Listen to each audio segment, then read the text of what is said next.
Hello guys! Welcome!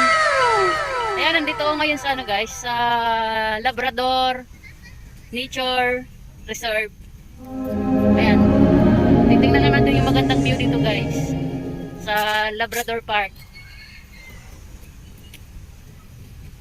Ayan po.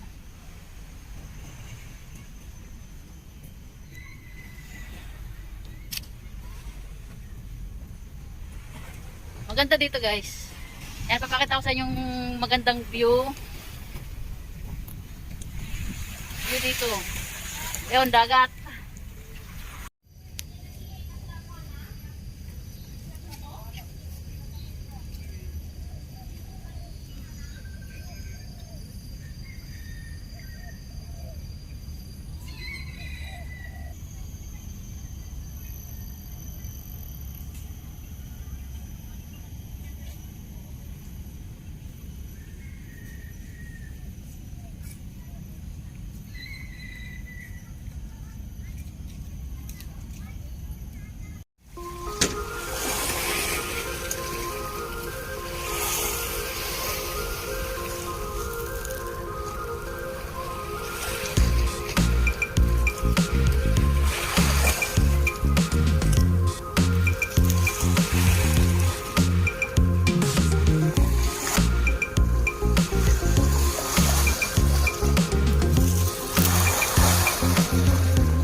Ang ganda ng view dito guys.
Labrador Park. Ayan, maraming nangingisda dito ngayon. At saka malakas yung ano, yung malakas yung hangin. Ano, habagat. Malakas yung hangin dito ngayon, guys. Super lakas. So, hindi na maulan. Malakas na lang yung hangin. At saka, ayun, yung alon, pumunta na dito. Ayun. Malakas yung alon. Ayun. Hoy. Pumunta na dito sa sapatos ko yung ano, yung, oh? Yung ano, yung dagat. So, kailangan natin mag-face mask kasi may mga ambasador dito na ano, umiikot dito. So, kailangan natin mag-iingat. Ayun mga kaibigan, mga kasikoy. Pero marami pa rin mga tao dito ngayon. Mga namasyal, may mga bata din dito na pupunta. Ayan, kasama yung mga nanay, tatay nila. Nagbanding din sila dito. So, ayun guys. 2 hours later. 1, 2, 3, go! Si Magalpz tapang. Murag wa kaduyan katong gamay pa. Okay! Yay! Ayun! Ilan na kami to? 23, Try pa. Ganado. 29, 30. Hello! Ayan, pauwi na rin po kami ngayon guys. Kasi malakas yung ulan dito ngayon sa Labrador. At saka malakas din yung hangin dito. So yun guys, maraming salamat po. At saka wag po natin kalimutan mag-subscribe kay Magalpz ako guys. And click the bell button para updated po kayo sa aking mga YouTube upload video. Ayan.